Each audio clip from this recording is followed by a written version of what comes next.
Muy buenas hermanos, bienvenidos como siempre al vídeo de todas las semanas de preguntas y respuestas. Pues les animo a que durante la semana me hagan llegar las preguntas que deseen del tema que sea, incluso si ya las he tratado anteriormente y no han quedado lo suficientemente aclaradas o alguna persona quiere volver a formularla, siéntanse con total libertad de poder hacerlo.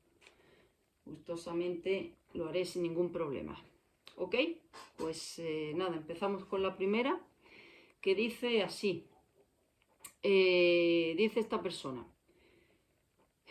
Escuché un pastor de Europa que estaba hablando acerca del rapto y la segunda venida. Le oí decir que Adán era varón y mujer, que le quitó la parte femenina y creó a la mujer. Bueno, ¿qué opinas? Me pregunta. ¿Qué opino? Que esa teoría está en la mente de él nada más, pero que no tiene ningún sustento bíblico, y es más, la escritura dice todo lo contrario. Dice nada más que hay que ir a Génesis capítulo 1, versículo 27, creó Dios al hombre a su imagen, a imagen de Dios lo creó, varón y hembra los creó. No hace falta ni siquiera hablar vamos directamente a la biología. Está comprobado que el hombre es no solamente a nivel físico, somos distintos por completo, eso es visible, sino a nivel mental, a nivel emocional, somos distintos, somos un complemento.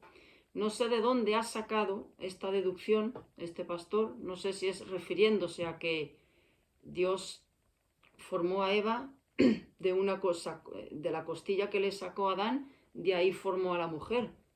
Eso está en la escritura, fue así, evidentemente, pero de ahí a decir que Adán era varón y mujer al mismo tiempo, eso solamente está en la mente de él, no tiene ningún sustento bíblico, es más, es una herejía, es más, alienta y es como echar leña al fuego a la satánica ideología de género que tanto daño está haciendo.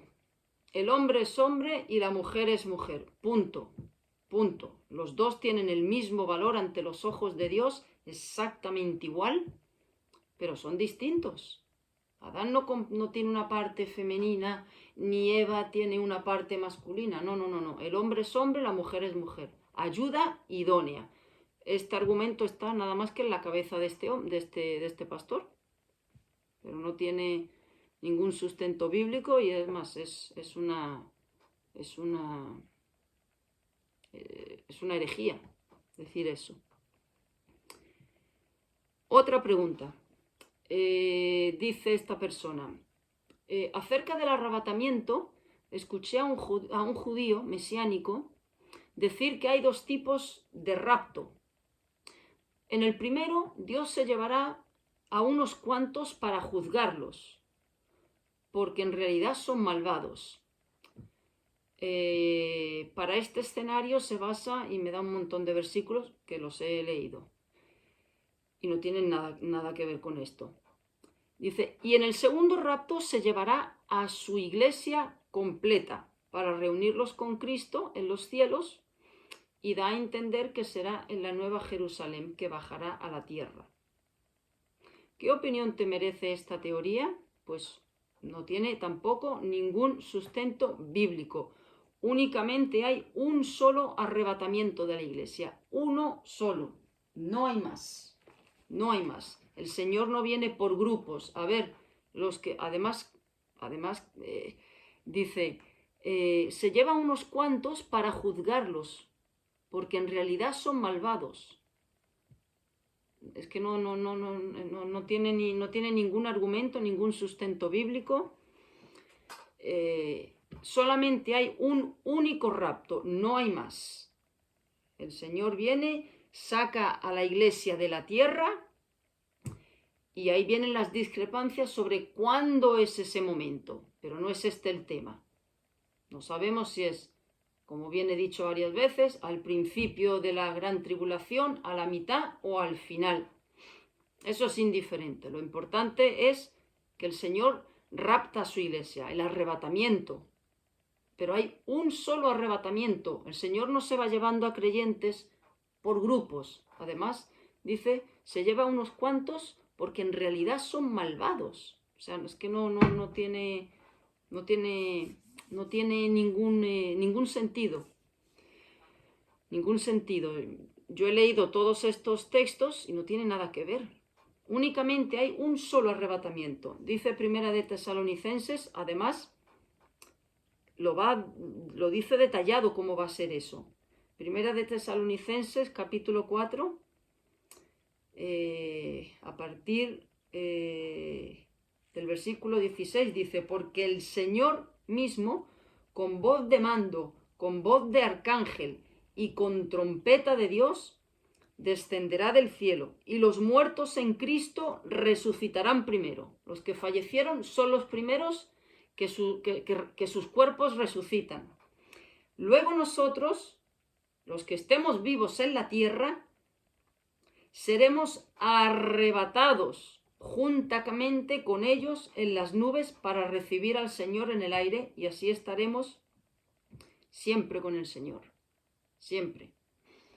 El arrebatamiento es, en primer lugar, los que ya fallecieron en el Señor, sus cuerpos resucitan y se unen a sus espíritus, ¿no? Ya se unen. Y los que estemos vivos no vamos a pasar por el trance de la muerte, pero vamos a ser transformados en el mismo cuerpo que tiene Cristo cuando Él resucitó. Es un único arrebatamiento, no hay más. De verdad que no sé la gente de dónde sacan cosas que yo creo que, no sé, se les pasa por la mente y lo dan y creen que no hay ningún versículo bíblico para estas cosas, ninguno. Todos estos versículos que me pone esta persona aquí, que ha oído de este judío mesiánico, que no tiene nada que ver. Yo no veo por ningún lado, en ningún lado. Es más, lo niega la Escritura totalmente. Hay un solo arrebatamiento, no hay más. Ahora, ¿cuándo va a ser? Ahí ya sabemos que no hay acuerdo entre todos. Pero que hay un único arrebatamiento, hay un único arrebatamiento, no hay más. No hay más. Es una teoría sin ningún sustento, herética por completo. Otra pregunta. Dice, si los seres humanos no estamos en la tierra para ser felices y perseguir metas personales, sino para glorificar a Dios, exactamente, eso lo dije yo. Pero, a ver, lo dije y muchas veces la gente, a veces hago esta aclaración. No lo digo por la persona que está haciendo esta pregunta. Pero cuando yo digo, por ejemplo, no estamos aquí para ser felices. Es que la verdadera felicidad es vivir para la gloria de Dios. No significa que tenemos que ser unos infelices, no. Es que nuestra verdadera felicidad se basa en glorificar a Dios. No que Dios quiere nuestra infelicidad, no. Es que a veces la gente se queda, digamos, sin entender el verdadero significado de la explicación. Sigue diciendo esta persona, si no estamos en la tierra para ser felices y perseguir metas personales, sino para glorificar a Dios, ¿qué se le puede decir a quienes se quejan y dicen cosas como no es justo, Dios es egoísta? ¿Cómo hacerles ver que una persona puede ser feliz en el Creador? Bueno, hay varios textos que sí se le puede citar a personas donde sí se les puede, digamos, demostrar que la verdadera felicidad, la felicidad no está en un cambio de circunstancias, ni en el cambio, ni en que las personas cambien, no está en la solución de nuestros problemas. La verdadera felicidad del creyente está en nuestra relación con Dios, en vivir para Él. Ahí está la verdadera felicidad. Lo que pasa es que buscamos muchas veces esa felicidad en el lugar equivocado, en las personas. No está la felicidad en las personas. No está. Si estamos buscando la felicidad en un pariente, en un amigo, en un hermano, vamos a vivir de decepción en decepción. ¿Quieres no decepcionarte de nada? No esperes nada de nadie. Absolutamente nada. Ni esto. No te vas a decepcionar nunca. ¿Por qué nos decepcionamos? Porque ponemos nuestras expectativas en el lugar equivocado. Y no es en las personas, ni en las circunstancias, ni en un trabajo, ni en metas personales. Si vamos persiguiendo esas cosas para nuestro bienestar aquí en la tierra, para nuestra felicidad, vamos a vivir de fracaso en fracaso. Por ejemplo, Lucas 12:30 dice lo siguiente. Se le pueden citar estos versículos. Lucas 12:30.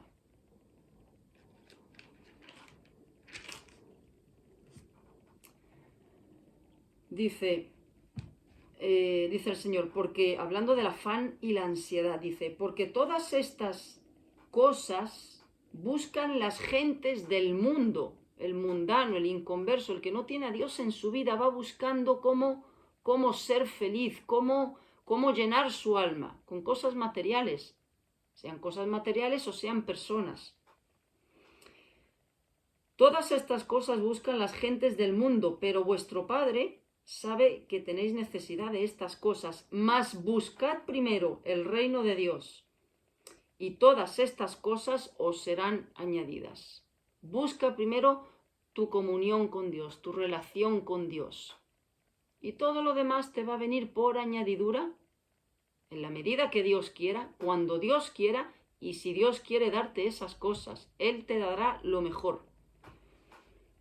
Por ejemplo, Salmo 16:2. Salmo 16:2 dice lo siguiente. Oh alma mía, dijiste al Señor, tú eres mi Señor y no hay para mí bien fuera de ti. No hay para mí bien fuera de ti. 36:9. No hay para mí bien fuera de ti. O sea, analizar esta frase, que solamente nuestro bien está en Dios, no está en nadie más, ni en nada más. Eso significa esa frase. Fuera de ti no hay bien, solamente el bien está en ti. 36:9. Porque contigo está el manantial de la vida. El manantial de la vida. Y vamos a veces a pozos podridos, a pozos envenenados, a pozos que no contienen agua potable, sino agua putrefacta, agua envenenada, a saciarnos de esa agua. Esos pozos pueden ser cosas materiales, pueden ser personas. Necesitamos a esta persona para ser feliz, necesitamos a esto. No, son pozos que vamos a acabar envenenándonos si buscamos la felicidad ahí. Eso es lo que significa. El manantial está en Dios, no está en las personas ni en las circunstancias. Salmo 73:28. Dice, pero en cuanto a mí, dice el salmista, en cuanto a mí, el acercarme a Dios es el bien. ¿El acercarme a quién? A mi hija, a mi marido, a mi novio. No, a nadie. El acercarme a Dios, ese es mi bien. Ese es mi bien. Y un poquitito más para arriba, fijaros, el versículo 25 dice, ¿a quién tengo yo en los cielos sino a ti? Y fuera de ti nada deseo en la tierra. Muchas veces leemos este salmo, pero no nos paramos a pensar en lo que significa eso. Fuera de ti, nada deseo en la tierra. ¿De dónde vienen todas nuestras ansiedades, tristezas, preocupaciones? En que ponemos cosas por encima de Dios. De ahí vienen todas esas cosas. Pero si nuestras expectativas, nuestra fuente de felicidad es Dios, todo lo demás no nos afectaría tanto como nos afecta. El problema es un desorden mental lo que tenemos. Ese desorden mental baja de aquí, aquí y de aquí, nos gobierna. Pero por eso dice Romanos, renovaos en vuestro entendimiento, renovaos en vuestro entendimiento. Tenemos la doctrina aquí, pero muchas veces se queda aquí. De aquí no baja aquí. Y mucho menos de aquí gobierna nuestras decisiones. El problema es que se queda aquí. Y de aquí tiene que bajar aquí. Eso implica rendición. Pues todos esos versículos se le puede citar a una persona relacionada que para ser feliz, en primer lugar, por supuesto, si ese argumento viene de una persona cristiana que dice eso, pues hay que decirle a ese hermano, usted está totalmente, hermano, desenfocado y verdaderamente Dios tiene que poner en orden todo el desorden mental que usted tiene, porque la felicidad la está buscando en el lugar equivocado. Y nadie puede acusar a Dios de que no es justo. Bueno, sí, cuando la gente dice Dios no es justo, mira, ¿tú quieres que haga justicia a Dios? No le pidas eso a Dios, porque te coge ahora mismo, te quita la vida y te echa como un papelito a la basura, como se tira un papel a la basura, así te echan en el infierno. Si Dios hace justicia, menos mal que no hace justicia, menos mal que tiene paciencia y es muy misericordioso. Pero no le pidas justicia a Dios, porque estarás buscando que ponga la espada de Damocles por encima, aquí en la coronilla. Pues todos esos versículos se le puede citar a una persona que dice este tipo de argumentos. Y en nosotros los creyentes, sí, yo dije esa frase, no estamos aquí para ser felices. No estamos aquí para ser felices, estamos aquí para glorificar a Dios. Y Dios tiene la decisión de usar nuestra vida para glorificarle a Él de la manera que quiere. En unos, hay muchos testimonios, en unos de la manera que Dios va a recibir más gloria es dejándolo, por ejemplo, yo no sé si ustedes conocen la historia de Nick Vujicic. La historia de Nick Vujicic él es un conferencista internacional, es cristiano, nació sin brazos y sin piernas y él lo hizo así. Dios permitió que naciese así porque de esa manera es como Dios iba a recibir y está recibiendo más gloria. Entonces, la vida es para que Dios reciba gloria y Él tiene la opción de decir, a ti voy a recibir gloria de esta manera. ¿Conocen ustedes la historia de Joni Eareckson? Tada, creo que se llama, de segundo apellido, Joni Eareckson. Ella quedó desde los 17 tetrapléjica, completamente tetrapléjica, y tiene ya 70 y largos. No se puede mover. Ella va también dando conferencias por el mundo. Tiene un ministerio impresionante y Dios ha bendecido a mucha gente a través de su testimonio. La gloria que Dios recibe en hechos así, en casos así, pues Dios tiene todo el derecho y la soberanía para usar nuestra vida de la manera que quiera, como quiera, en el lugar que quiera, para que Él pueda recibir la mayor gloria. No estamos aquí para metas personales. No, estamos aquí para su gloria. Entregarle nuestra vida y que Él decida hacer con ella como Él quiera hacer, como quiera hacer. A lo mejor de la manera que... Si es que hay tantas cosas que estaría aquí hasta las 12, de tantos testimonios y tantas cosas. ¿Cuánta gente en iglesias no se ha orado por un pariente, por ejemplo, con cáncer?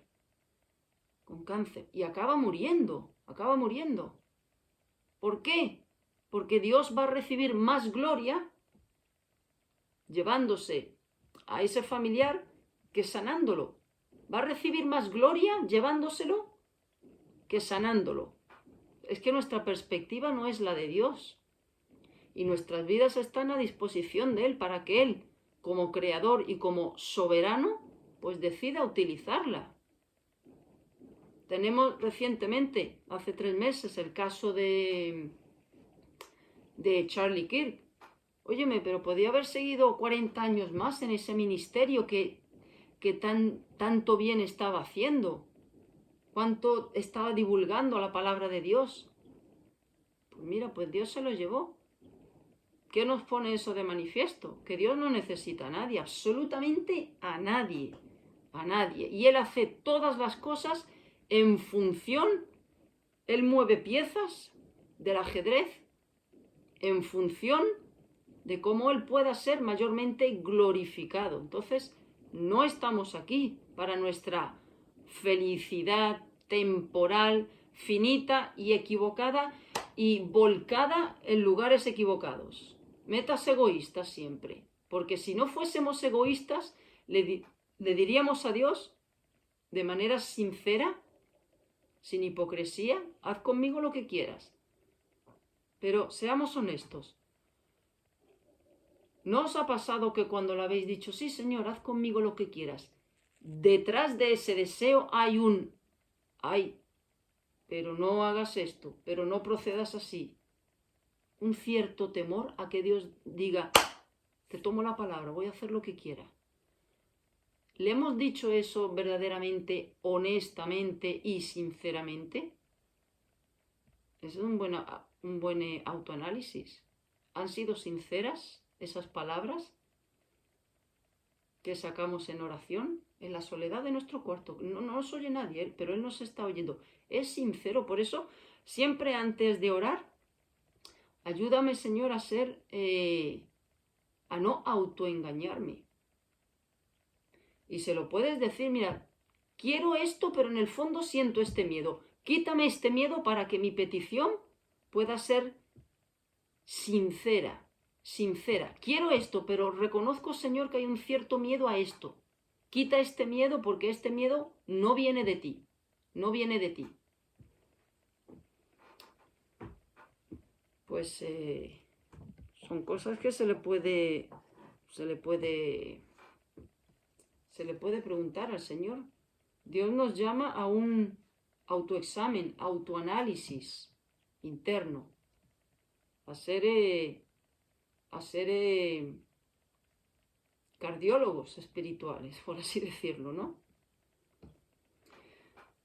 Pues sí, no estamos aquí ni para ser felices ni para metas personales. No estamos aquí para que nuestra empresa sea exitosa, no estamos aquí para dejarles una herencia bien acolchada a nuestros hijos, ni para dejar para nuestras futuras generaciones X cosas. No, eso busca la gente del mundo.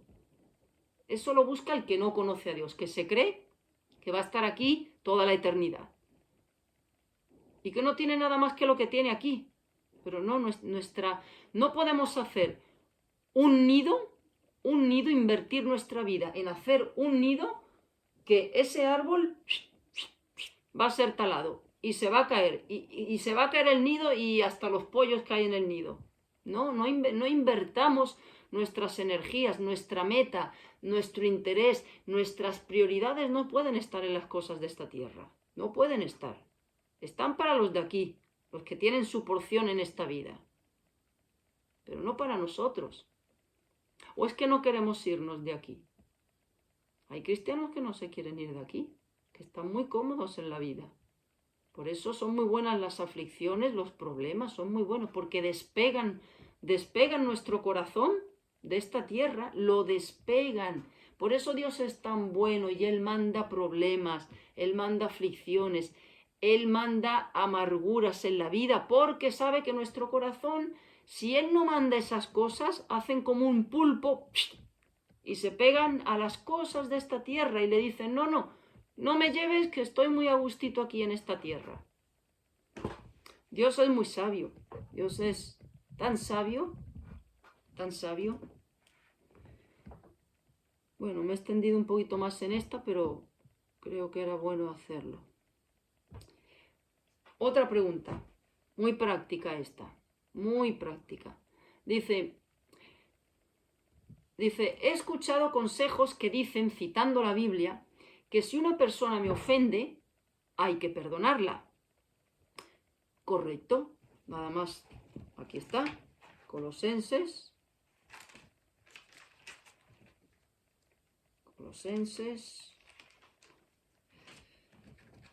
un momentito, correcto, evidentemente, perdón, Efesios 4, 31, 32.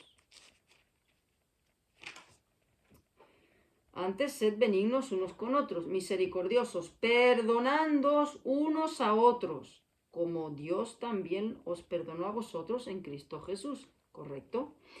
Pero ¿en qué parte de la palabra de Dios dice que se tiene que restablecer con totalidad la relación con la persona que ofendió y a la que se le concedió el perdón? Es decir, ¿en qué parte de la Biblia dice que hay que volver a retomar esa relación con esa persona que te ha ofendido y uno ya la ha perdonado? Dice, he escuchado comentarios que dicen que no es necesario volver a tener el mismo nivel de relaciones amistosas con los ofensores antes de su pecado y recomiendan tener una relación cordial pero con sana distancia. ¿Eso lo avala el Señor? Por supuesto que sí, por supuesto que sí. Lo que la Biblia condena claramente es el rencor, la amargura, el resentimiento, la venganza, la falta de perdón. Eso la Biblia lo condena. Eso ante Dios es homicidio.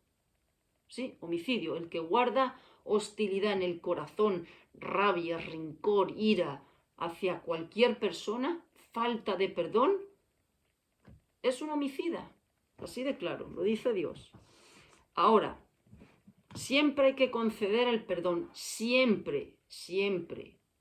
De hecho, ¿cómo tratar las ofensas? Bueno, en primer lugar, perdonar, por supuesto, y decirle al Señor que corte cualquier raíz o tronco o hebra de amargura para que esas raíces, pues, no empiecen a crecer dentro de nuestro corazón y se hagan troncos donde ya sea imposible cortarlas.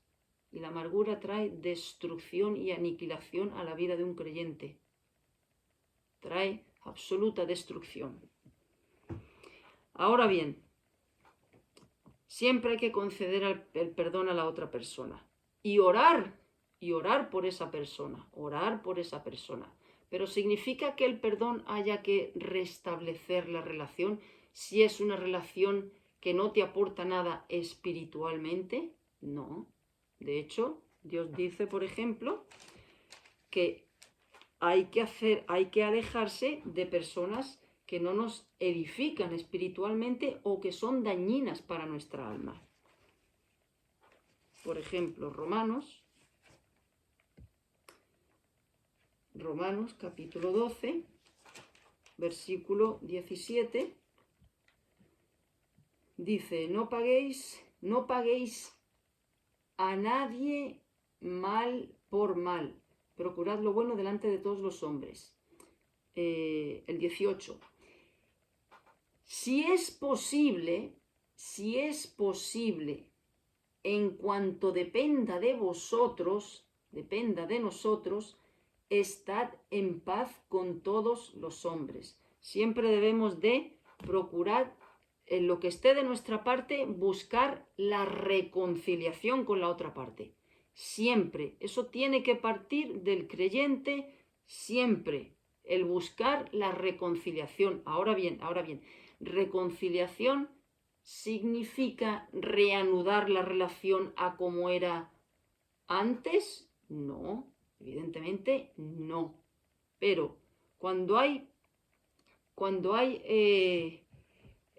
un distanciamiento, cuando hay una pelea, cualquier cosa, el creyente tiene que ser el que da el primer paso y en lo que dependa de él, en lo que pueda hacer, buscar la reconciliación. Si la otra parte no quiere, ya la pelota está en el otro tejado. Pero supongamos que esa reconciliación se hace. ¿Significa que hay que volver a tener el mismo trato de antes? No, evidentemente no. Porque una cosa es perdonar y otra cosa es olvidar. El olvido no está. De hecho, menos mal que no olvidamos, porque si tuviésemos amnesia, volveríamos a caer en muchos sitios donde hemos caído. Entonces, menos mal que no tenemos amnesia. Entonces, por ejemplo, otro versículo. Primera de Corintios 5:11. Primera de Corintios 5:11.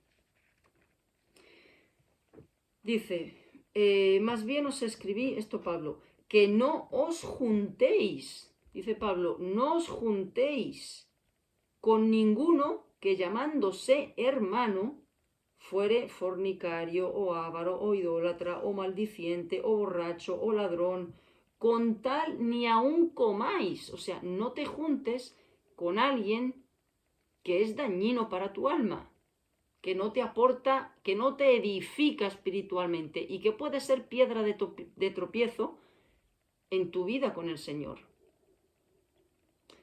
Eso es lo que otro caso de que si es correcto guardar la distancia. Segundo de Corintios, capítulo 6, versículos 15 y 16. Dice, ¿y qué concordia Cristo con Belial? O sea, con Belial es con Baal, ¿no? Con el pagano. ¿Qué concordia Cristo con Belial? ¿O qué parte el creyente con el incrédulo? ¿Y qué acuerdo hay entre el templo de Dios y los ídolos? No hay acuerdo, ¿no? Uno por un lado y otro por otro lado. Otro versículo, Amós 3:4. Amós 3:4. Dice, ¿andarán dos juntos si no estuvieren de acuerdo? ¿No? Pues claro que no. Proverbios 24:1. Dice lo siguiente, Proverbios 24:1. Dice, no tengas envidia de los hombres malos, ni desees estar con ellos. La Biblia nos manda a guardar distancias con personas que no nos edifican, que no nos aportan ningún bien espiritual, que son piedra de tropiezo. Hay que ser sabio. A ver, pongo el ejemplo. Una persona, por ejemplo, que siempre está chismeando, murmurando, hablando mal de los demás, criticando. ¿Debo yo de buscar esa compañía? Pues no, no debo de buscarla. Incluso esa persona, imagínense que habla mal de uno, ¿no? Habla mal de uno, yo la perdono, pero ya conozco a esa persona, ¿debo yo de volver a tener la misma intimidad con esa persona? Sería una necia, ¿no? No. Hay perdón en mi corazón, pero ya hay que alejarse de esa persona, hay que mantener la distancia. Pongo este ejemplo y podría poner muchos ejemplos. El perdón siempre lo tenemos que conceder, siempre, siempre. Ahora, la Biblia nos llama a tener sabiduría, a no juntarnos con necios, a no juntarnos con gente que ponga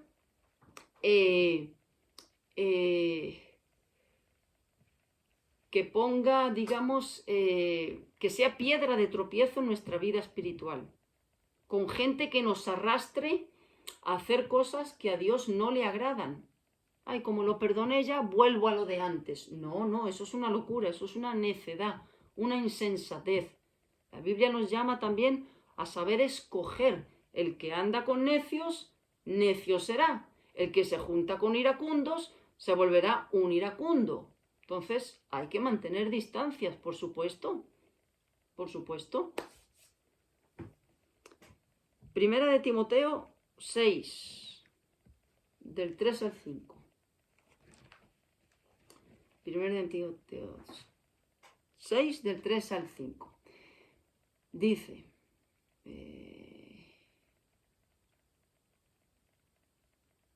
disputas necias de hombres corruptos de entendimiento y privados de la verdad, que toman la piedad como fuente de ganancia. Apártate de los tales, apártate, apártate.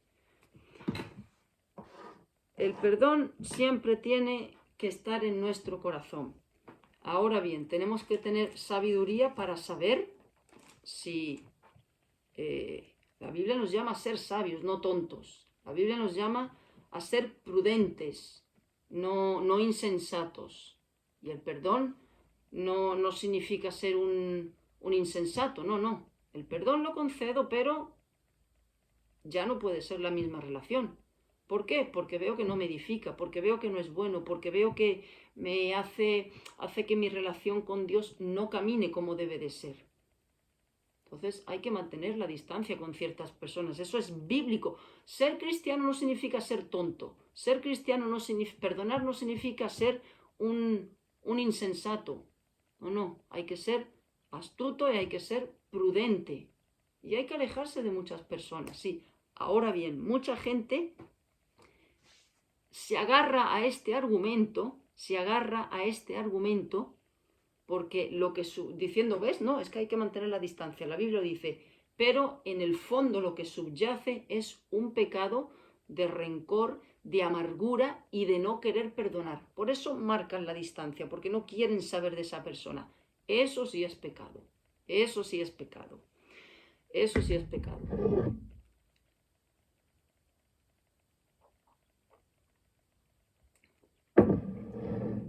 Y dice, la Biblia dice que no debemos sobre toda cosa guardada, guarda tu corazón porque de él mana la vida. Así es que yo me alejo de todas estas personas. No, mucha gente se autoengaña con eso, porque en realidad lo que subyace en el corazón es odio, rencor, resentimiento y deseo de venganza. Un buen termostato para saber si en nuestro corazón hay resentimiento, dolor hacia alguien, rabia, rencor. ¿Qué sentimos al oír el nombre de esa persona? A ver, una persona que nos ha hecho daño.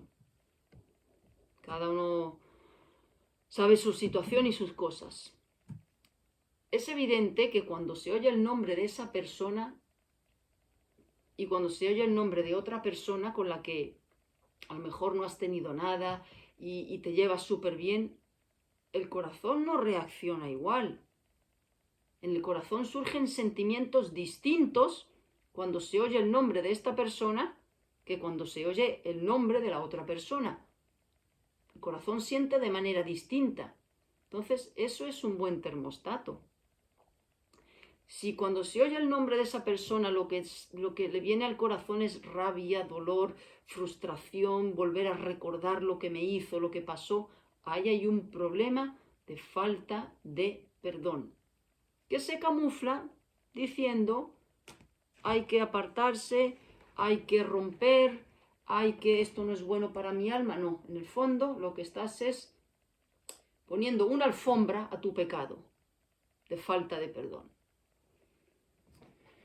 Es que nos engañamos muy fácilmente.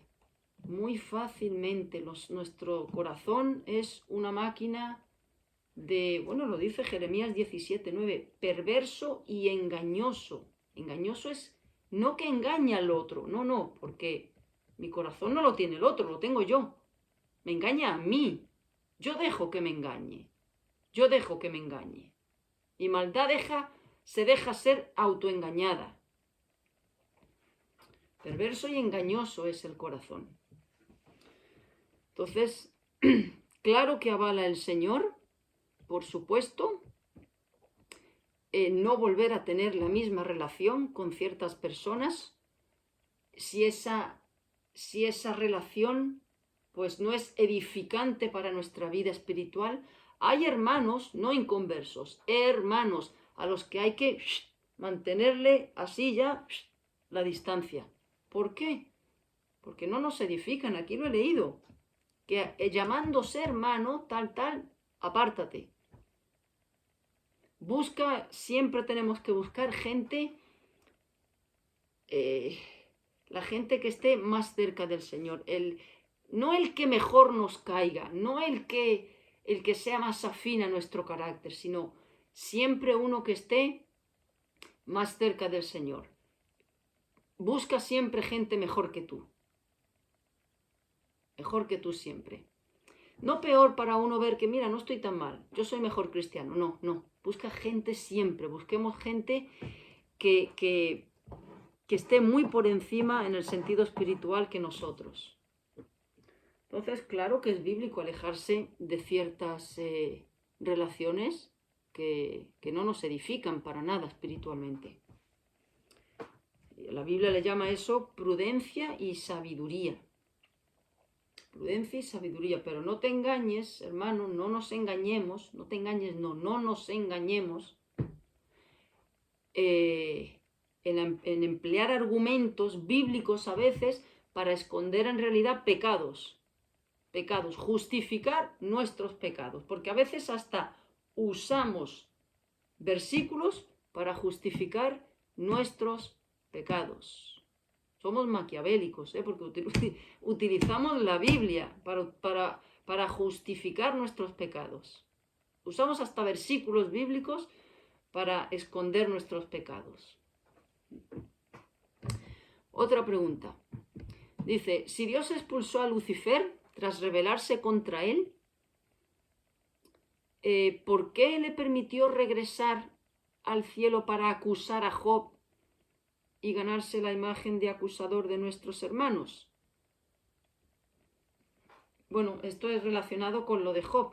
Cuando Dios le dice a Job, ¿has considerado, le dice Dios a Job, a Lucifer, ¿de dónde vienes? Vengo de rodear la tierra. Y Dios le dice, ¿has visto mi siervo Job, que no hay ninguno como él, varón perfecto, tal?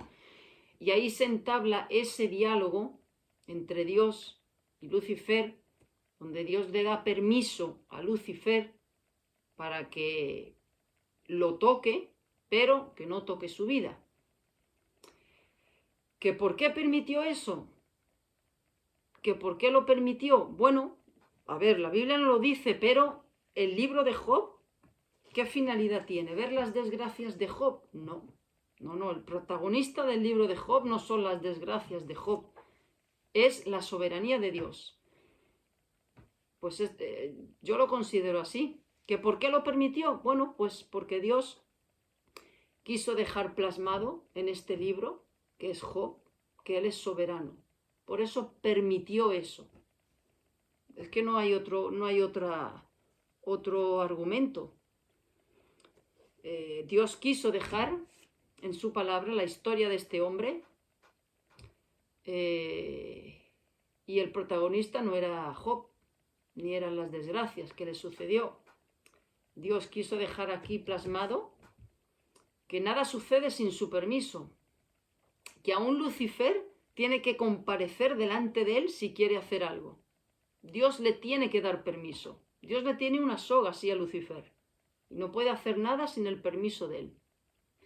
Y Dios lo que deja aquí de manifiesto es que Él es soberano, que Él hace lo que quiere, cuando quiere, con quien quiere, de la manera que viene, y no le tiene que pedir permiso a nadie. Ese es el tema del libro de Job, la soberanía de Dios. Entonces, en la Biblia no dice Dios permitió este diálogo, no, pero se deduce por la temática del libro. La temática del libro es la soberanía de Dios. Otra pregunta. Dices que el último profeta bíblico fue Juan el Bautista. y el último apóstol fue Pablo. Pero, ¿qué hay del apóstol Juan como potencial profeta? Al haber escrito Apocalipsis, ¿no le pone también en categoría de profeta? Bueno, pues sí, también podría ser otro profeta. Escribió el Apocalipsis, también otro profeta y apóstol. Las dos cosas, puede ser.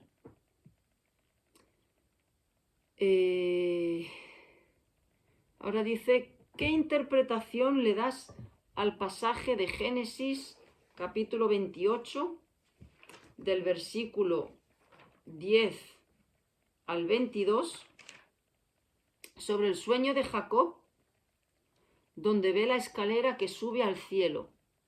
¿Cómo lo relacionas con el mensaje de Cristo en los evangelios? Vale, este capítulo va sobre... Un segundito.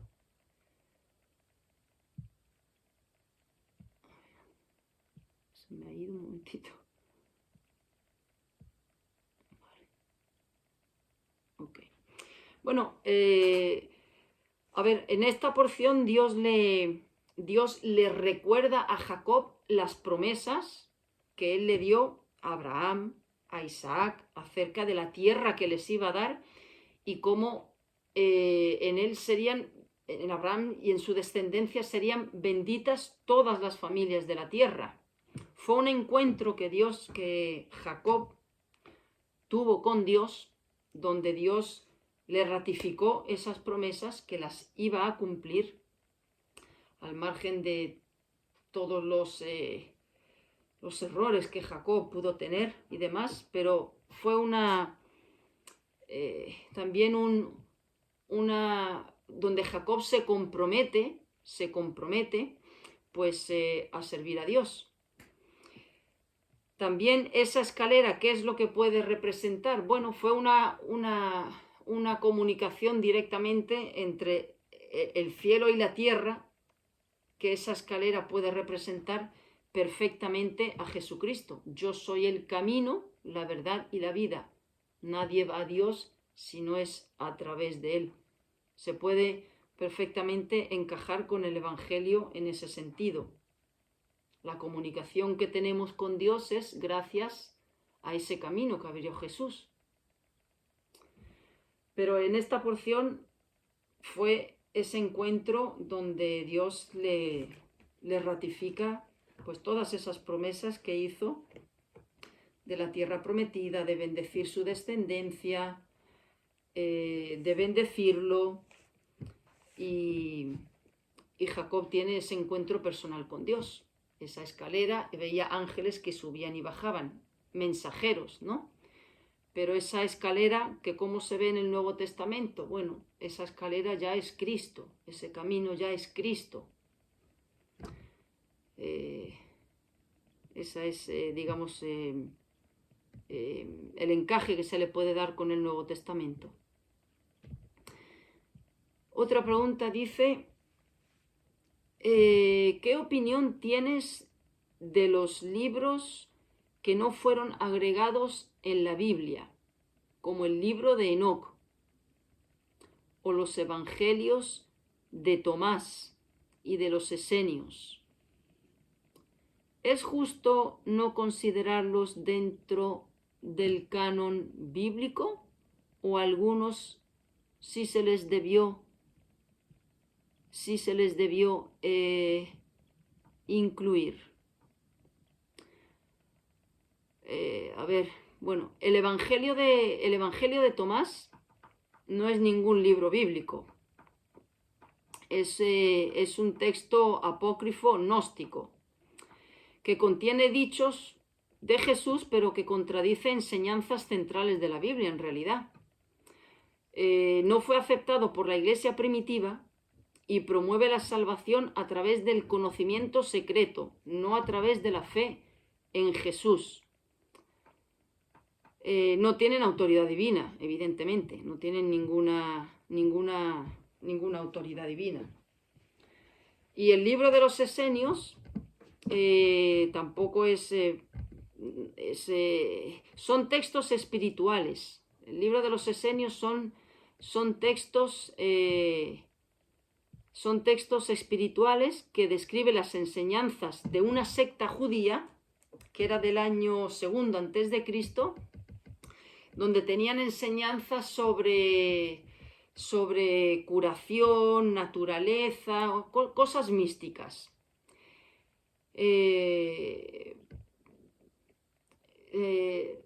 No tiene ningún sustento divino. Era una secta judía, los esenios, y era una mezcla de cosas un poco espirituales, gnósticas. No tiene nada que ver, no tiene absolutamente nada que ver, ni ningún sustento bíblico, para nada. Y por supuesto que no debe de ser incluido en la palabra de Dios, para nada. El libro de Enoc, por ejemplo, yo he leído una gran parte del libro de Enoc, no entero, pero lo he leído. A ver, los libros que hay aquí, que son 66, son los que Dios ha querido que tengamos en nuestras manos. Ya está, no hay más. Dios se llevó a Enoc. Dios le reveló a Enoc cosas muy fuertes del principio de la creación, cosas francamente que si el Apocalipsis nos parece tremendo, el libro de Enoc es mucho más tremendo, podría así decirlo. Hay cosas ahí verdaderamente... ¿Dios no ha querido que lo tengamos? Bueno, pues solo Él sabe por qué. No voy a dar mi explicación, pues sería una mera opinión humana, no lo sé. Pero si Dios no ha permitido que lo tengamos, será por alguna razón. Pero Dios sí cita aquí a Enoc en más de una ocasión. Pero que el por qué no lo tenemos, bueno, una opinión mía personal, mía, no está en la Biblia, mía, sujeta a equivocación, es que Dios le reveló a Enoc unas cosas tan fuertes que se lo llevó.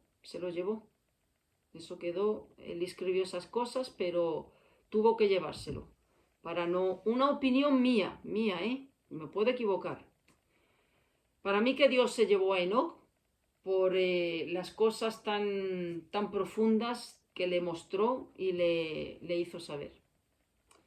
Es una opinión mía, me puedo equivocar, pero eso es lo que yo opino del libro de Enoc. Pero sí, el libro de Enoc es un libro bastante leído y solo Dios sabe los motivos por los cuales pues no ha permitido que estén aquí en los 66 libros. Dice, otra pregunta, ¿qué opinión tienes de los libros deuterocanónicos que solo aparecen en las Biblias católicas? ¿Son tan válidos como el resto de los textos de la Biblia? A ver, los libros deuterocanónicos se denominan así porque se añadieron tiempo después de lo que fueron lo que los judíos tienen como el Antiguo Testamento, después de Malaquías, que es el último libro del Antiguo Testamento. Se compone de Tobías, Judith, Sabiduría, Eclesiástico, Primera de Macabeos, Segunda de Macabeos y Baruch. Bueno, no son considerados inspirados por Dios, por judíos y protestantes, porque no forman parte del canon hebreo. Es decir, como he dicho, fueron añadidos después de la revelación de Malaquías, ¿no? En Malaquías se acaba ya lo que es la revelación de Dios, aparte que se escribieron en griego, y al no estar escritos en hebreo, pues los judíos pues no le dan esa fuente de autoridad como inspiración divina.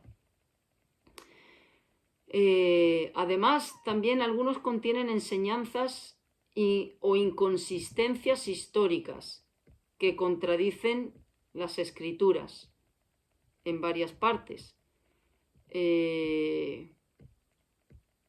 Pero la Iglesia Católica sí se lo da. Pero esas enseñanzas que contienen estos libros no concuerdan con la palabra de Dios. Por ejemplo, en el libro de Tobías se enseña que las limosnas perdonan pecados, algo que choca abiertamente con la gracia. Efesios 2, 8, 9, por gracia sois salvos por medio de la fe, no por obras para que nadie se gloríe. Bueno, la Iglesia Católica verdaderamente pone mucho énfasis en las limosnas, por ejemplo. Bueno, pues ahí le dan cabida, por ejemplo, a este libro, al de Tobías. El de Judith, por ejemplo, tiene afirmaciones donde el mentir para salvarse de X situaciones es válido. La Biblia está plagada de advertencias que ninguno engañe en nada a su hermano. Choca con las escrituras lo que dice el libro de Judith, por ejemplo. Primera y segunda de Macabeos justifican la oración por los muertos y la intercesión de los santos, por ejemplo. A ver, todo eso, por eso la Iglesia Católica los avala y los incluye en la Biblia. Pero ahí están las enseñanzas de la Iglesia Católica. Todo esto lo avalan ellos. Por eso la Biblia católica tiene los libros apócrifos, porque apoya la doctrina católica. Todas estas cosas, oraciones por los muertos, mentiras piadosas, limosnas, todo el colchoncito del romanismo católico. Por eso estos libros para ellos pues son inspiración divina, claro que sí, por supuesto, para ellos. Entonces, pero todas estas enseñanzas son claramente opuestas a la palabra de Dios. Otra pregunta, dice esta persona, ¿en qué se diferencia principalmente? ¿Cuáles son las principales diferencias entre el cristianismo de los católicos, protestantes y ortodoxos? Bueno, a ver, voy primero con el ortodoxo y el católico. ¿Qué diferencias hay entre ellos? Bueno, la principal diferencia entre el catolicismo romano y los ortodoxos es la figura papal. Los católicos tienen una cabeza bien visible, que es el Papa de Roma. Ellos están sujetos al Papa. Es su máxima autoridad. La Iglesia ortodoxa no es así. La Iglesia ortodoxa rechazan esta idea. Ellos creen que la autoridad reside en los concilios ecuménicos y en los líderes de cada iglesia. No tienen una autoridad suprema centralizada como es, por ejemplo, el catolicismo, que es con el Papa. No. Los líderes son los de cada iglesia. Luego, otra diferencia que tienen es los católicos tienen imágenes, tienen estatuas. Los ortodoxos no. Los ortodoxos tienen iconos. Otra diferencia, los ortodoxos, ellos no tienen rechazan la idea del purgatorio, por ejemplo, la doctrina del purgatorio. Los católicos sí la aceptan, y luego tienen diferencias en la liturgia. como también lo que es la cena, unos con los católicos, creo que es pan no fermentado o fermentado al revés. No coinciden tampoco en eso. Pero vamos, digamos que las principales diferencias son la figura papal. Ellos no tienen una figura visible, así como la tiene el catolicismo romano. Y los iconos. Y luego diferencias en la liturgia.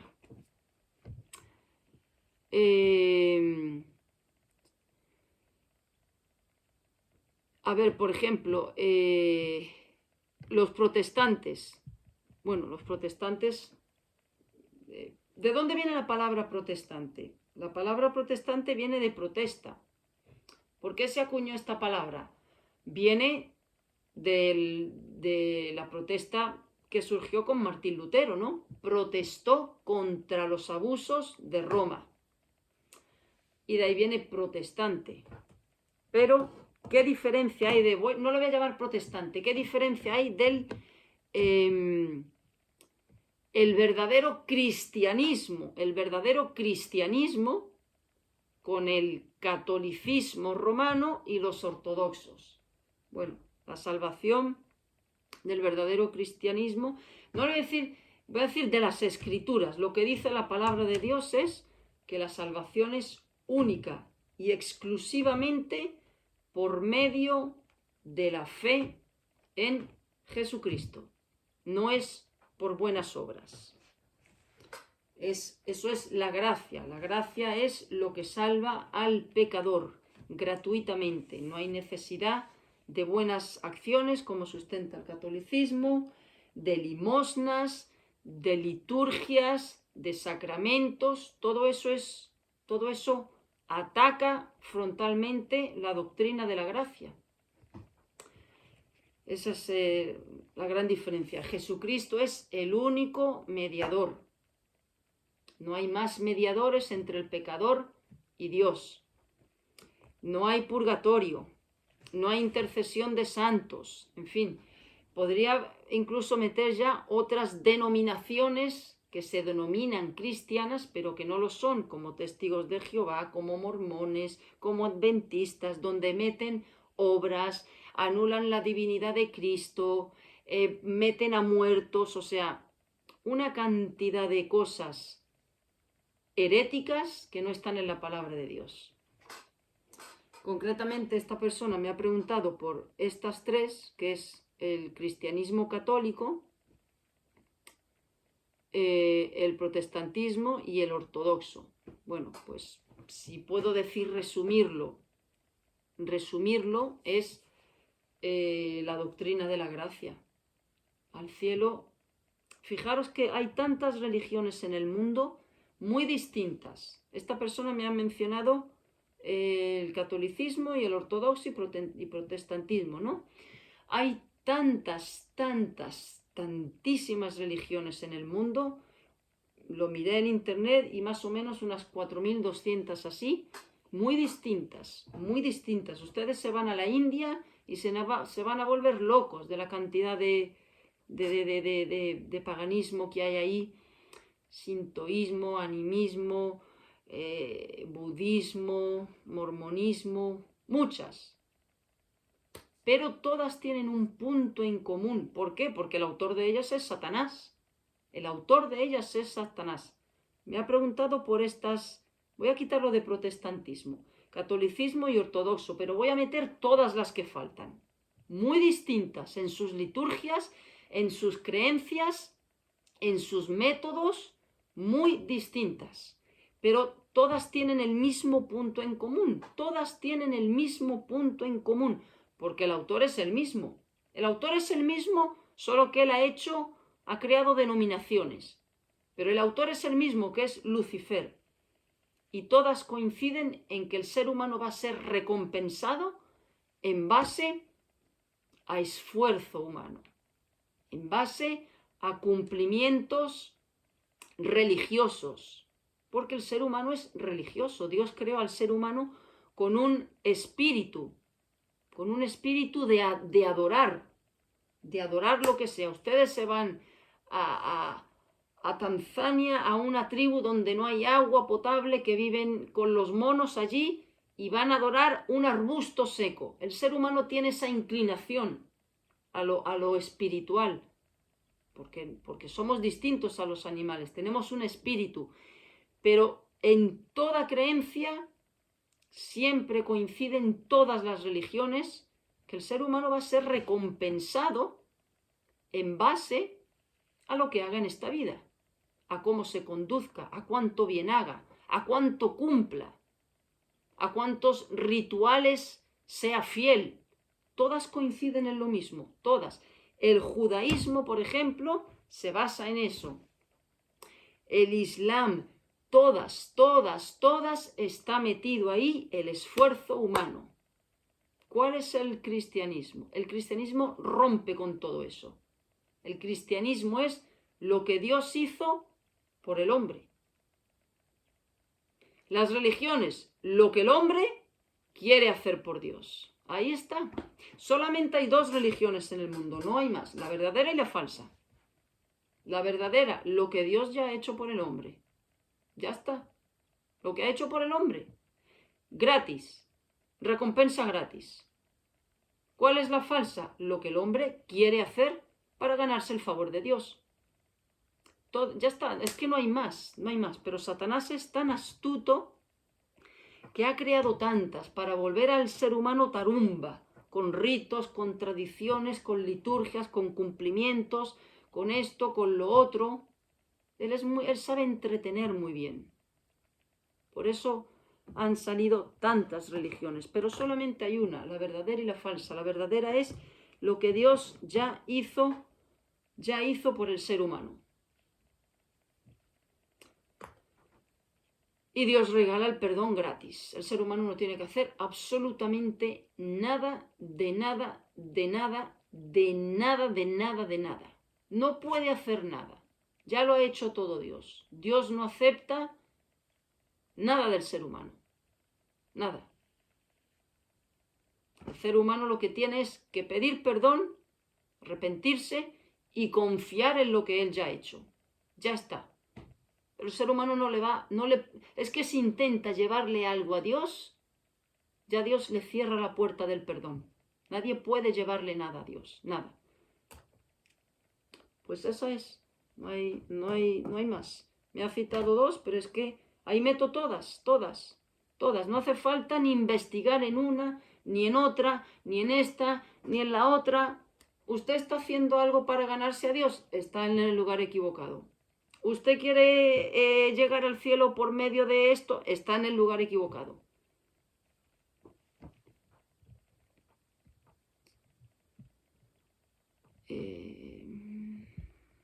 A ver, otra pregunta.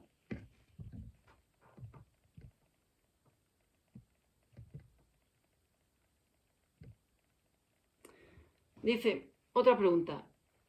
Hay hermanos que sostienen que Melquisedec y el hombre misterioso que luchó con Jacob en Génesis 32, del versículo 25 al 31, fueron un tipo de encarnación o preencarnación de Cristo en la tierra. Al igual que cuando Dios visitó a Abraham junto a dos ángeles previo a la destrucción de Sodoma y Gomorra. ¿Es así? ¿O cómo debemos interpretar a esos personajes? Bueno, la palabra encarnación únicamente se puede aplicar a cuando Cristo se hace humano. Pisa esta tierra como ser humano. La palabra encarnación únicamente tiene lugar cuando Dios se encarnó en la persona de Cristo. Cuando Cristo nace como un bebé de María. Solamente se puede aplicar ahí. Todos estos textos fueron no es encarnación, puede decirse de esta manera, una manifestación o una alusión de Dios, pero no encarnación, no. Cristo no aparece en el Antiguo Testamento, es una encarnación, no. La palabra encarnarse solo tiene lugar a cuando Cristo baja a este mundo. para hacer la obra de redención. El resto, pues se puede denominar un símbolo de Dios, una simbología, una alusión de la manifestación. Son manifestaciones de Dios, para resumirlo de esta manera, manifestaciones. Pero la palabra encarnación no se puede aplicar, solamente se aplica a partir de Mateo. Son manifestaciones de Dios, que en el Antiguo Testamento hay muchas manifestaciones de Dios. Por ejemplo, cuando lanzan a Sadrach, Mesach y Abednego, que Nabucodonosor los lanza al horno de fuego. Echó 3, pero aparecieron 4. Una manifestación de Dios, pero encarnación no. Son manifestaciones de Dios. Y hay muchas en el Antiguo Testamento, sí, hay muchas. Pero, como todas estas que me ha citado aquí, pero únicamente son manifestaciones de Dios, no encarnación. Otra pregunta. Dice, sé que los ángeles de Dios están también al servicio de los justos para cuidarnos y protegernos, como dice el Salmo 91 o el Salmo 34:7. El ángel de Jehová acampa alrededor de los que le temen y los defiende. No obstante, entiendo que hay que pedir al Padre esta protección de su ejército angelical. Entiendo que no se puede pedir a los ángeles nada directamente. ¿O es viable? Correcto, no se puede pedir a los ángeles nada. Nuestra oración, todas nuestras oraciones únicamente tienen que ir directamente a Dios. Ni a ángeles, ni a... Hace poco el Papa hizo una oración a no sé qué ángel citó, si el arcángel Miguel, a Gabriel o no sé quién. Una oración a ángeles nada más. Una cosa tremenda. Solamente nuestras oraciones es a Dios, a nadie más. Ni a santos que están ya con el Señor, ni a ángeles. Solamente a Dios. Ahora bien, si se le puede pedir al Señor, Señor, al Señor, me estoy dirigiendo a Dios, ¿no? Señor, envía a tus ángeles alrededor de mí para que me protejan. Eso sí, pero mi oración va a Dios, no va a ningún ángel. Sigue diciendo esta persona, es cierto que algunos sermones sí recomiendan que activemos la protección angelical. Yo creo que hay que pedir directamente al Padre dicha intervención. Correctamente. ¿Cuál es tu posición? Pues la misma que está diciendo esta persona. A Dios directamente. Señor, envía tus ángeles para que me protejan en esta situación determinada. Pero toda oración va directamente a Dios. El mismo Jesús lo dijo antes de ser crucificado. ¿O no creéis que yo puedo ahora mismo orar a mi Padre y enviaría un ejército de ángeles? Una docena, creo que dijo, de ángeles. Pero Jesús mismo dijo, yo oro al Padre y mi Padre envía. Toda oración directamente a Dios. Nosotros no activamos ninguna protección. Nosotros, todo lo que necesitemos, sea protección, sea guía, sea ayuda, lo que sea. No hay más comunicación que entre nosotros y Dios nada más. Toda nuestra conversación es directamente a Dios.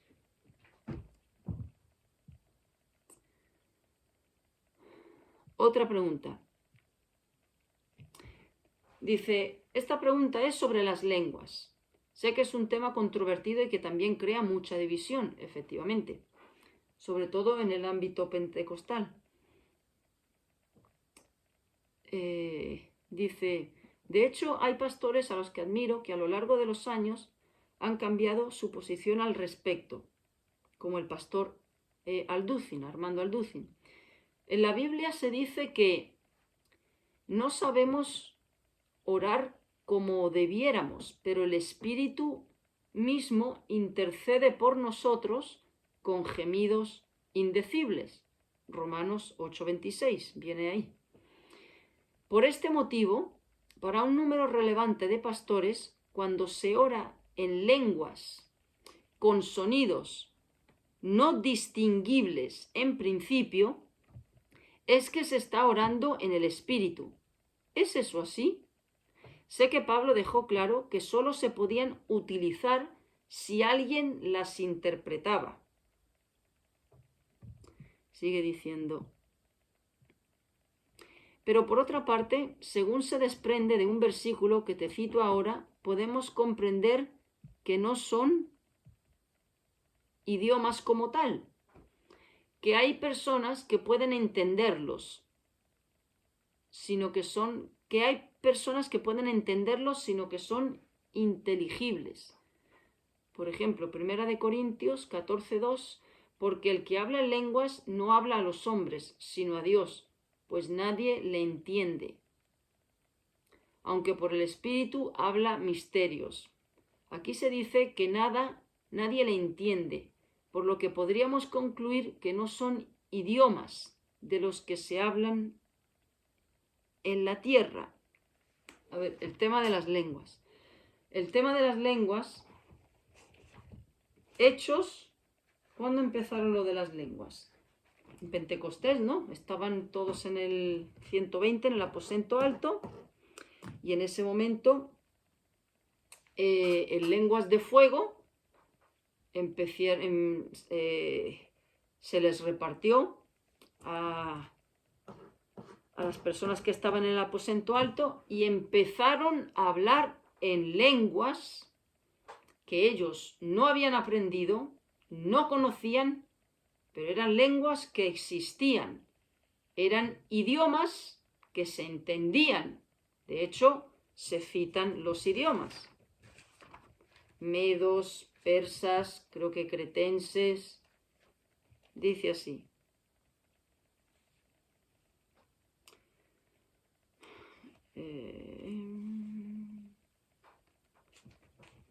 ¿Dónde está? Aquí. Dice, moraban entonces en Jerusalén judíos varones piadosos de todas las naciones bajo el cielo. ¿Dónde está?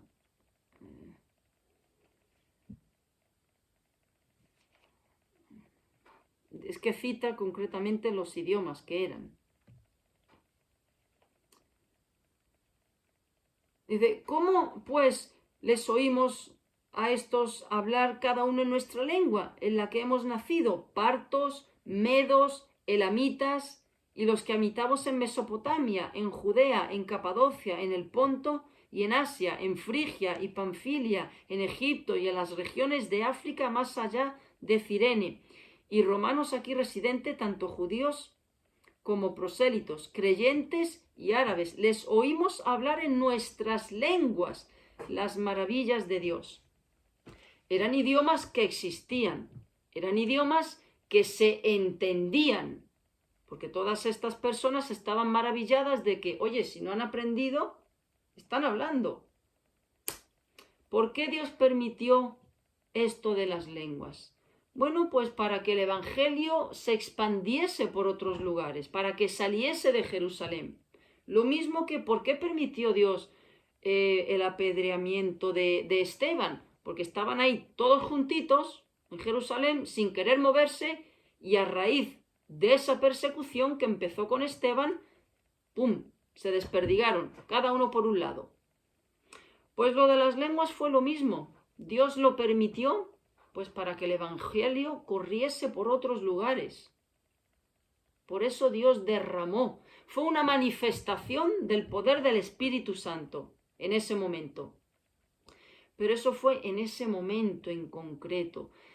Es simple lógica. A ver, Dios es un Dios de orden, ¿verdad? un Dios de orden, un Dios de sentido común. Díganme, por favor, si ustedes están digo siempre lo mismo, con otro hermano al lado. Vamos a compartir un poquitito, vamos a orar. Yo oro normal y de repente ese hermano está orando y empieza a decir cosas que yo no me estoy enterando. Yo lo paro y digo, perdona, pero vale, tú oras así, pero al mismo tiempo, por favor, tradúceme, porque es que no me estoy enterando, no sé qué es y quiero acompañarte en la oración. ¿Me puedes traducir lo que estás diciendo? ¿Qué dice? ¿Qué dice la mayoría? Yo no me he encontrado de verdad todavía a nadie que me diga, pues mire hermana, me está diciendo que debemos de ser más pacientes en esto, que debemos de esto, que debemos de orar por lo otro. Me está diciendo que debemos de proceder de X manera en esta situación. Eso es lo que estoy orando. De verdad que no me he encontrado a nadie así. Obtengo la misma respuesta, No lo sé, el Espíritu sabe. Digo, pero bueno, a ver, Dios dice que tenemos que orar con el entendimiento, sabiendo lo que estamos pidiendo. Si yo me pongo a orar aún sola en mi cuarto y hago así, porque yo oro y sé lo que estoy diciendo. Se me viene a la mente, voy a orar por esto, voy a orar por lo otro, este pecado. O sea, mi mente es consciente de lo que está saliendo por mi boca. Pero yo me pongo en mi cuarto sin nadie y empiezo a hacer así. Lo voy a hacer para que vean ustedes de verdad el sinsentido. Boro, carón, barón, barán, mancorobo, seter, que, asum, barakatún, mansurobo, bonsorobo. Yo no sé lo que he dicho. Yo no sé qué he dicho. ¿Qué edifica eso? ¿Qué edifica? ¿A mí me edifica? No, es que no sé lo que he dicho. Yo no sé lo que he dicho. Hasta el diablo me puede haber hecho hasta blasfemar contra Dios. Pero ¿cómo se puede orar sin el intelecto? No me he encontrado de verdad todavía a nadie, de verdad hermanos, no me he encontrado a nadie que me pueda traducir ese balbuceo de sonidos que no pueden interpretar. No me he encontrado a nadie, de verdad, honestamente. Nadie que me diga, pues mira, lo que estoy diciendo significa esto. O bien, si me dicen, de verdad y honestamente, sin ánimo de ofender, pero si alguien me dice, pues mira, significa tal, tal, tal, tal, lo digo honestamente, creo que me estaría mintiendo. Es que Dios es un Dios de orden, de sentido común. ¿Cómo? O sea, ¿qué coherencia tiene que yo me ponga a decir, me ponga a hacer sonidos sin saber lo que digo? Estoy orando con Dios, pero yo tengo que saber qué es lo que estoy diciendo, qué le estoy hablando a Dios. Entonces, ¿qué estoy? ¿Moviendo la lengua y los labios? Mi intelecto no sabe lo que dice, mi corazón no siente nada, no hay orden. Es que no tiene sentido, de verdad, es esto de las lenguas y eso de gemidos indecibles. ¿Qué interpretación tiene eso? Gemidos indecibles, muchas veces hasta no necesitamos ni pronunciar palabras, porque el Señor sabe lo que siente nuestro corazón, lo que desea nuestro corazón. Hasta las lágrimas son oraciones. Hay a veces que uno no ora diciendo palabras, que uno ora pues con el sentimiento. El Señor ve el corazón. Pero esos son gemidos indecibles, que solo Dios ve, solo Dios lo sabe, y uno que lo está sintiendo. Pero eso no tiene nada que ver con decir, sacar por la boca, bala, bala, boru, bara, en fin. De verdad, en serio, esto de las lenguas fue en un momento determinado, en concreto para la expansión del Evangelio. Además, el mismo Pablo dice, por favor, que hay alguien, Dios es un Dios de orden, que alguien interprete. Dios nos ha hecho seres humanos para como no somos animales, hasta los animales se entienden. O sea, a ver, los animales entienden su propio lenguaje corporal lo entienden. Ustedes han visto dos gatos, a mí me gustan mucho los gatos. Ellos entienden ese lenguaje cuando se erizan y el otro se eriza más, le quiere decir al otro, yo soy más potente que tú, ten cuidado conmigo. O sea, ellos interactúan, tienen un propio lenguaje, pues lo mismo con nosotros. Dios nos ha dado el habla, nos ha dado la boca para edificarnos, para ayudarnos y para poder interactuar unos con otros. Y para eso hay que ser consciente de lo que se dice. Pero es que aunque yo no tenga a nadie al lado, yo misma necesito saber lo que estoy diciendo. Yo necesito saber qué le pido a Dios.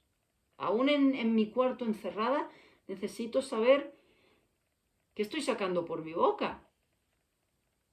Porque sinceramente, si empiezo a sacar sonidos y no sé qué es lo que hago cualquier cosa menos eso. Me pongo a ver la tele, me voy a montar en bicicleta o me pongo a cantar, pero si me pongo a hablar es para ser consciente de lo que estoy hablando. Dios es un Dios de orden, siempre, y el desorden, el sinsentido y la incongruencia no es compatible con el carácter de Dios. Además, Pablo lo dice, oraré con el entendimiento. A veces se ora y uno no está sacando palabras por la boca. Uno está solo, no está sacando palabras con la boca. Uno está orando con el corazón, incluso simplemente el sentimiento del corazón, ya eso es una oración. Dios ve lo que siente ese corazón, lo que estás queriendo derramar delante de él. Esos son gemidos indecibles, no el a lo loco. Eso es el tema de las lenguas. Pero claro, se ve más espiritual que haya una persona que empiece a hacer esos sonidos, porque la gente lo va a mirar, el resto de hermanos lo van a mirar y van a decir, uy, este tiene más unción del espíritu, este hermano es más espiritual. No, eso no funciona así, es un engaño de verdad, es un engaño eso. Hay que, en todo tenemos que poner la mente, coordinar, saber plantear las ideas, saber exponerlo.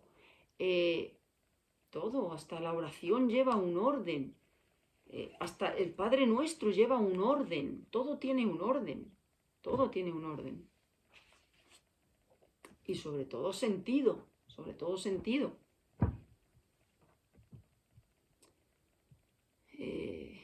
Dice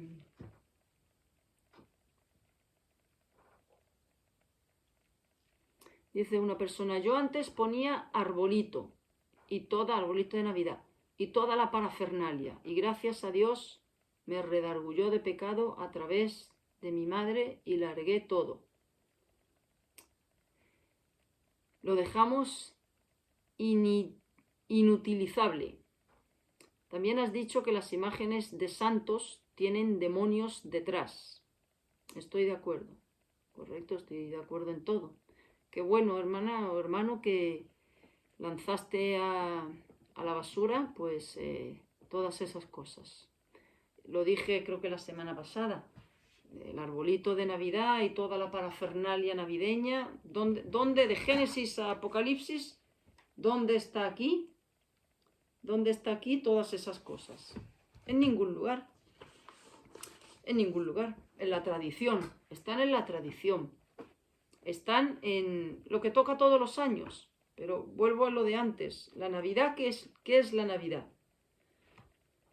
Dios en ningún lugar de las Escrituras dijo que se celebrase su nacimiento, sino únicamente que hiciésemos memoria y celebrásemos su muerte y su resurrección, su gran triunfo. Su nacimiento, bueno, pues no hay que recordarlo un día del año, y menos en una fecha que no fue en la que nació Cristo. tenemos que recordarlo cada día del año de que hubo un día en la historia donde Él tomó forma humana para venir a salvarnos. Y eso es los 365 días del año, no solamente un día.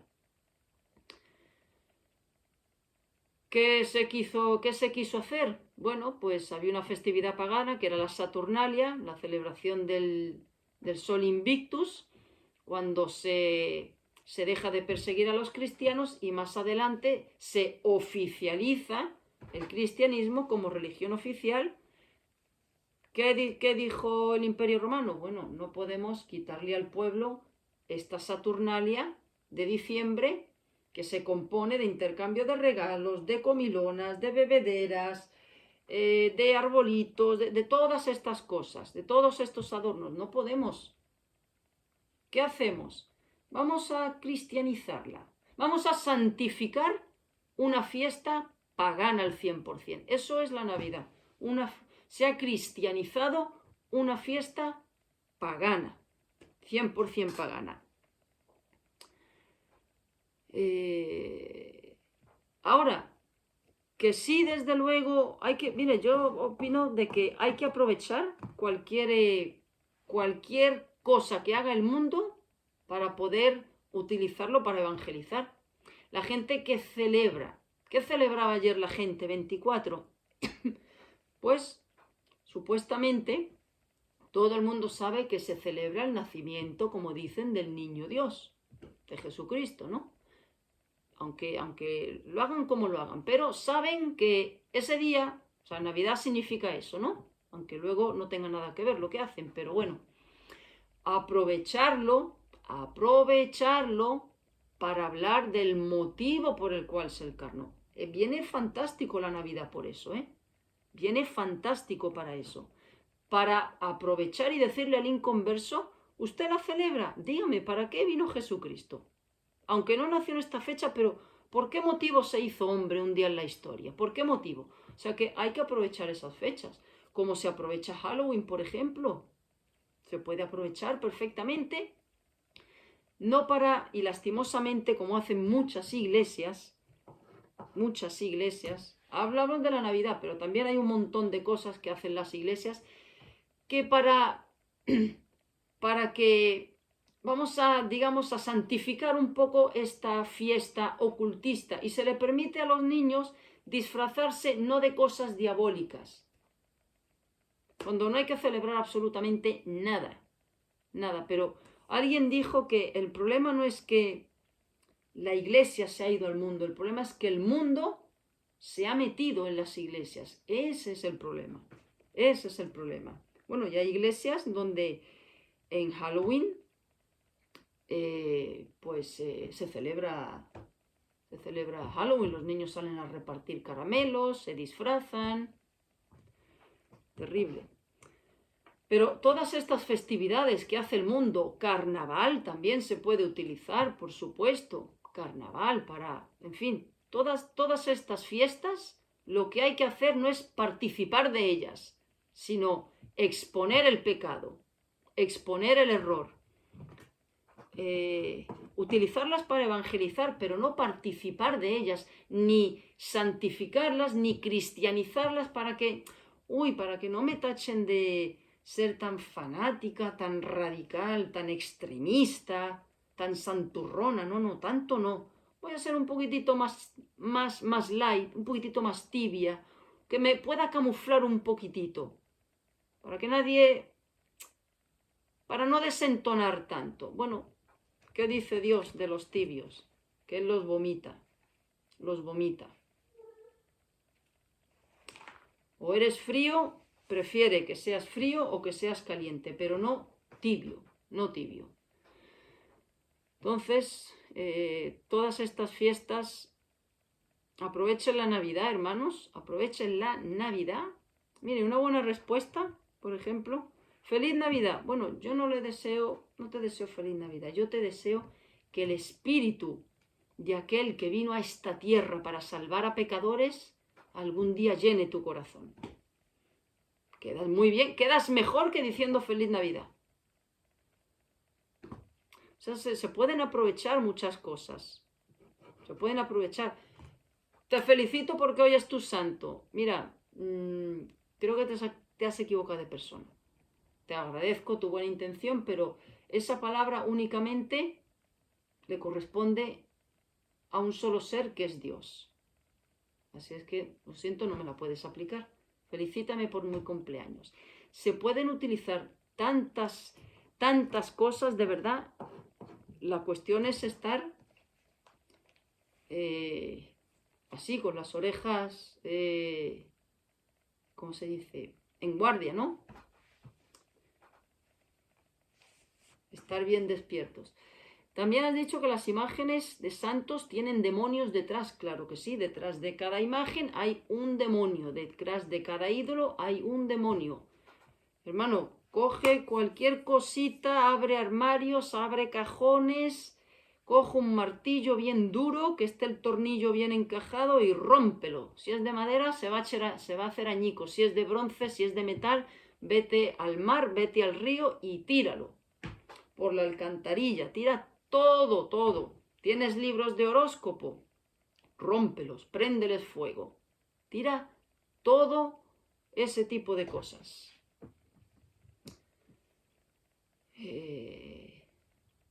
Así es que yo creo que ya. Pues hoy había un poquitito menos. Pues sí, hermanos, hay tantas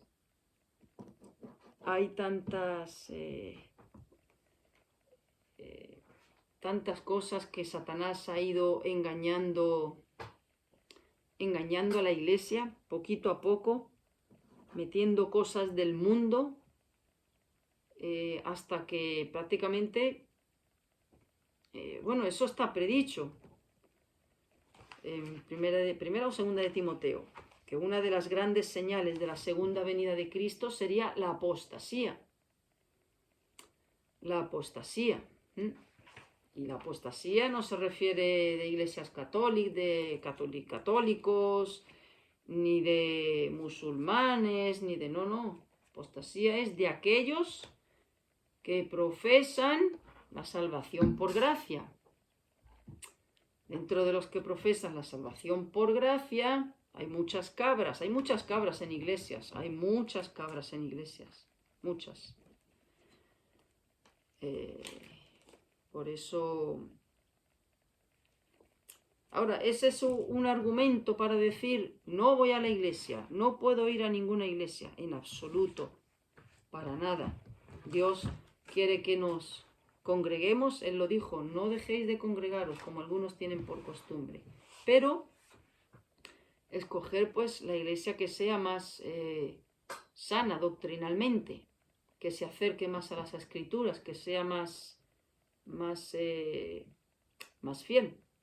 Iglesia perfecta sabemos que no hay ninguna, absolutamente ninguna. En el momento en el que uno entra, ya la estropeó, porque ahí entra un pecador. Y una iglesia es un hospital de pecadores, no es un museo de santos perfectos. En la iglesia, pero fijaros qué sabio es Dios. En el arca de Noé,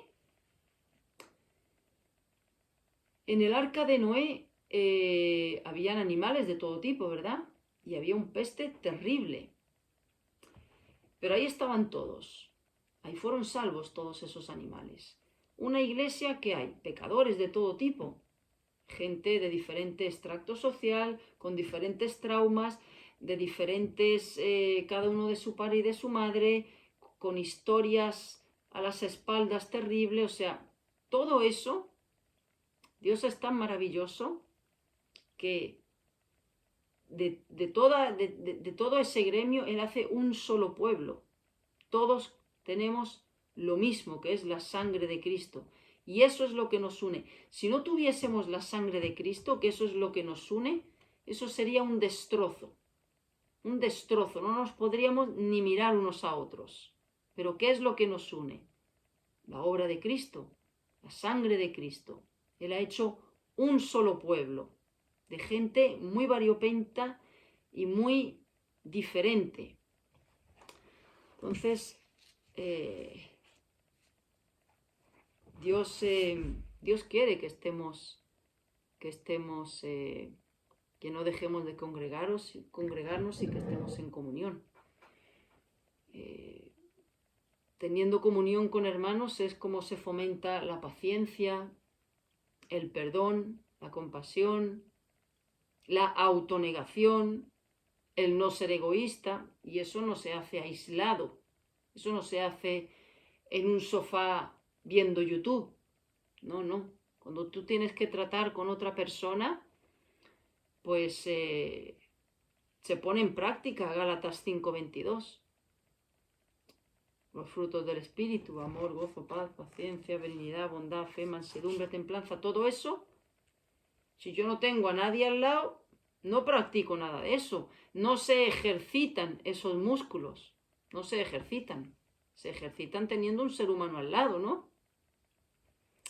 Por eso Dios es sabio y Él no quiere que seamos cristianos solitarios, como se dice. Bueno, pues ya está, ya no hay más preguntas, así es que siéntanse con la libertad de mandar las próximas. Vamos a orar. Gracias, Señor, por este tiempo, gracias por poder compartir de tu palabra, por darnos, Señor, el privilegio de poder tener una relación personal contigo. Gracias porque tu palabra es un martillo, Señor, que muchas veces tiene que ser golpeado en nuestra conciencia para que el orgullo, la soberbia y todas esas áreas, Señor, sean pulverizadas. Gracias porque es también una espada que entra y corta cosas que tú no quieres, Señor, que tengamos en nuestra vida. Nos redarguye, nos exhorta, nos confronta y eso es lo que necesitamos. Gracias por ella. Ayúdanos, Señor, a que no se quede en nuestra cabeza, sino que baje a nuestro corazón y que gobierne nuestra vida tu palabra. Que no sea solo nuestro Salvador, sino nuestro Señor. Y un Señor exige obediencia, demanda lealtad, demanda fidelidad. Ayúdanos, Señor, porque sin tu ayuda no podemos hacer absolutamente nada, no podemos serte fieles, no podemos luchar contra nuestra carne, Señor. Si no fuera por tu Espíritu, acabaríamos negándote, traicionándote, abandonándote y apartándonos, Señor. Ayúdanos a caminar cada día más en tus pasos, a obedecerte más cada día y a desobedecer cada día más los susurros malvados de nuestro corazón, Señor. Danos ese filtro en el Espíritu, ese filtro para no hacer caso a lo que no tenemos que hacer y sí inclinar nuestros oídos a tu palabra. En el nombre de Jesús. Amén. Pues que el Señor nos ayude, hermanos, a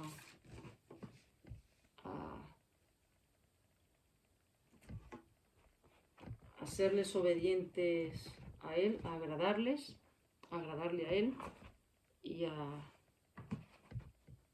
tener sabiduría para todas las cosas, porque si Él no nos la da, sería un verdadero estropicio en nuestra vida. Necesitamos sabiduría de Él para todas las cosas.